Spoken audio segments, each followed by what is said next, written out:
Good morning, students. I am Chandrabhanu. Today I teach you science of class 5. आइए बच्चों, अब हम lesson 2 का सेकेंड पार्ट पढ़ेंगे। फर्स्ट पार्ट मैंने पिछले क्लास में डिस्कस किया था, जिसमें मैंने सॉइल इरोजन के बारे में बताया था, सॉइल फॉर्मेशन के बारे में बताया था, वेदरिंग के बारे में बताया था, सॉइल के डिफरेंट लेयर हैं उसके बारे में बताया था, फिर सॉइल इरोजन के नेचुरल एजेंट्स कौन कौन हैं उसके बारे में मैंने बताया था, ह्यूमन एक्टिविटी कौन कौन से हैं जिसके कारण सॉइल इरोजन होता है वो मैंने बताया था।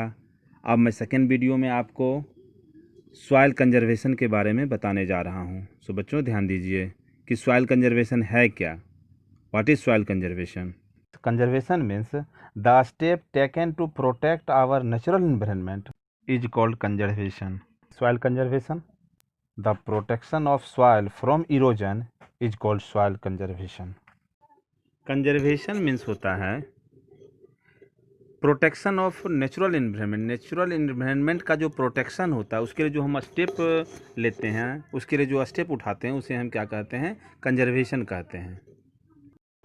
The protection of soil from erosion is called soil conservation. मिट्टी का कटाव होने से जो हम बचाव करते हैं, उसका जो प्रोटेक्शन करते हैं कि मिट्टी हमारा एक जगह दूसरी जगह नहीं जाए नेचुरल एजेंट के द्वारा, तो उसको हम लोग कहते हैं conservation of soil. Our next topic, method to protect soil erosion. तो व्हाट आर द मेथड्स और how we protect soil from soil erosion? इसके लिए 2-3 मेथड है, देखते हैं अलग अलग क्या क्या है उसमें। Our method, first method is afforestation. Afforestation means planting of trees. How afforestation is beneficial for soil protection of soil erosion? Soil erosion में कैसे afforestation beneficial होता देखते हैं हम लोग उसको बच्चों। तो roots of the plants hold the soil particle together and protect soil from being carried away by wind, water, etc. तो ये रूट जो होते हैं, प्लांट के जो जड़ होते हैं, वो मिट्टी के पार्टिकल्स को एक साथ तो पकड़ के रखते हैं, होल्ड करके रखते हैं और प्रोटेक्ट करते हैं सॉइल को विंड, वाटर और कोई दूसरे नेचुरल एजेंट उसको एक जगह से दूसरी जगह कैरीड अवे नहीं कर सके, उसको वो होल्ड करके रखता है। जड़, पेड़ की जो जड़ होते हैं वो मिट्टी को पकड़ के रखता है, जिसके कारण मिट्टी एक जगह से दूसरी जगह नहीं जाती है। उस मेथड से हम लोग सॉइल इरोजन से बचाते हैं सॉइल को, इसलिए एफोरेस्टेशन हमारे लिए इम्पोर्टेंट है। एफोरेस्टेशन के इमेज देखिए, आपको एफोरेस्टेशन में प्लांट कैसे लगाए जा रहे हैं बच्चों, देखिए। Our second method to protect soil erosion, soil erosion से बचने के लिए हमारा दूसरा मेथड है ट्रेस फार्मिंग। ट्रेस फार्मिंग भी हमारा एक मेथड है जिसके द्वारा हम सॉइल इरोजन से मिट्टी को बचा सकते हैं। और यह ट्रेस फार्मिंग हमारा हिली एरियाज में प्रयोग होता है। माउंटेन एरियाज जहाँ हमारे पहाड़, छोटे छोटे पहाड़ी हैं या पहाड़ हैं, उस जगह हम लोग ट्रेस फार्मिंग का प्रयोग करते हैं, जिसके कारण मिट्टी का कटाव कम होता है। ट्रेस फार्मिंग होता कैसे है, किस ढंग की खेती होती है, देखिए कि on hill slope farming is done by cutting steps and traces which reduce speed of water on down hill. हमारा जो हिली स्लोप होता है, जो पहाड़ पर जो ढाल होते हैं, स्लोप जो होते हैं, वहाँ पर जो खेती होती है उसे हम ट्रेस फार्मिंग कहते हैं। वहाँ स्टेप काटे जाते हैं, सीढ़ी जैसा बनाया जाता है, जिसके कारण हमारा स्पीड ऑफ वाटर रिड्यूस हो जाता है, पानी का स्पीड हमारा कम जाता है, जिसके कारण सॉइल इरोजन हमारा धीमी गति हो जाता है, सॉइल इरोजन कम होता है। जब पानी का स्पीड कम रहेगा सॉइल इरोजन हमारा कम होगा, पानी का स्पीड ज़्यादा होगा सॉइल इरोजन हमारा ज़्यादा होगा। इसलिए पानी के स्पीड को कम करने के लिए हम लोग हिल्स पर स्टेप बनाते हैं, ट्रेसेस बनाते हैं और तब हम लोग वहाँ फार्मिंग करते हैं। ये देखिए बच्चों, यहाँ ट्रेस फार्मिंग, हिली एरिया में ट्रेस फार्मिंग कैसे होती है, सीढ़ीनुमा खेती कैसे हो, इसका इमेज दिया गया है। नेक्स्ट मेथड है बाय ग्रोइंग ग्रास। हम घास उगा के भी सॉइल इरोजन से बच सकते हैं, ये भी एक मेथड है। Bye growing grasses protect soil from soil erosion. Grass has spread roots. वह जो है सो अपने जड़ को पूरी तरह फैला देता है ग्रास, और इट कवर्स, और वह जो है सो कवर करता है टॉप सॉइल को और होल्ड कर लेता है बहुत ही टाइटली, उसे पकड़ के रखता है। उसकी ग्रास की जड़ जो है सो पकड़ के रखते हैं मिट्टी के कण को, पार्टिकल्स को, और वह सॉइल इरोजन होने से रोकता है।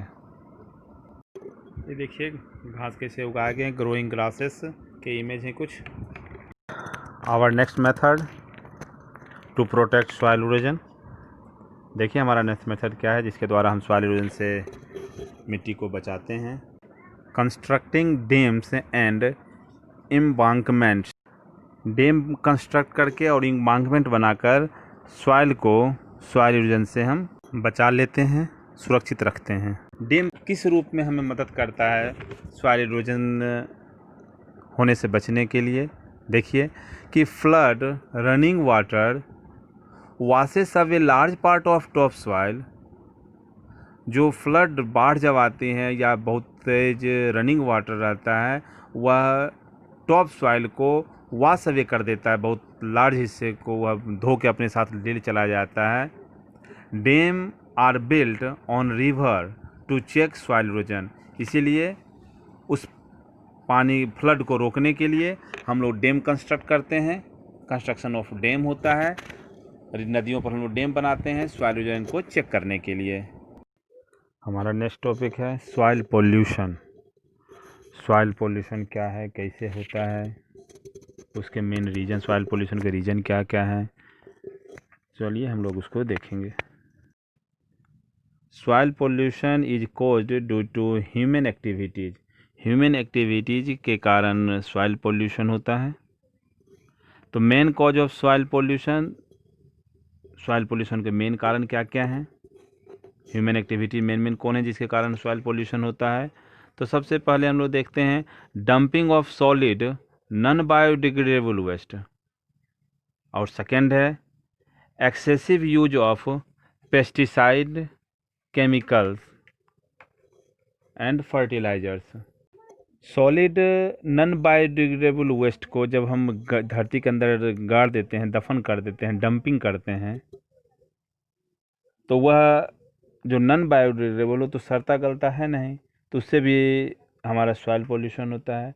और दूसरा excess use of pesticide, chemicals, fertilisers.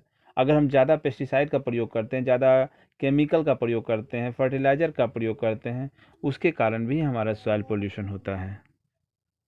इसलिए बच्चों हम लोग को सावधान रहना चाहिए। हम लोगों को ज़्यादा कचरा इधर उधर नहीं फेंकना चाहिए, ज़्यादा वेस्ट नहीं फेंकना चाहिए। खास कर ध्यान रहे कि हमें नॉन बायोडिग्रेडेबल वेस्ट को तो एकदम नहीं फेंकना चाहिए। ज़्यादा केमिकल, पेस्टिसाइड्स, फर्टिलाइजर्स का खेतों में प्रयोग नहीं करना चाहिए। एग्रीकल्चर करने वक्त हमें पेस्टिसाइड और फर्टिलाइज़र का अधिक से अधिक प्रयोग नहीं करना चाहिए। जितना हो सके हम लोग मैन्योर का प्रयोग करना चाहिए।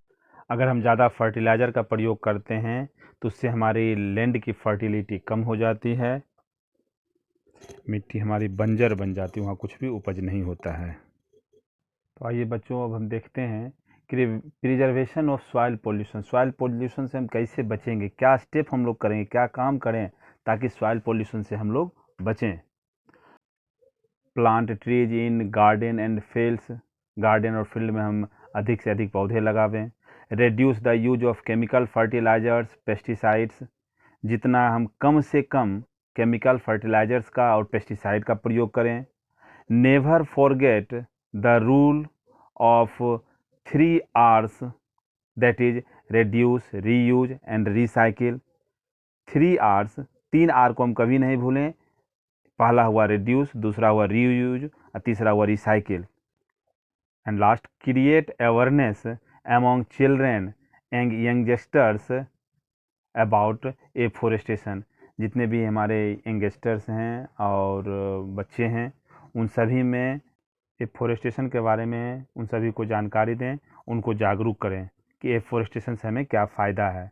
इससे हमारी मिट्टी सुरक्षित रहेगी और हमारा जीवन सुरक्षित रहेगा। धन्यवाद।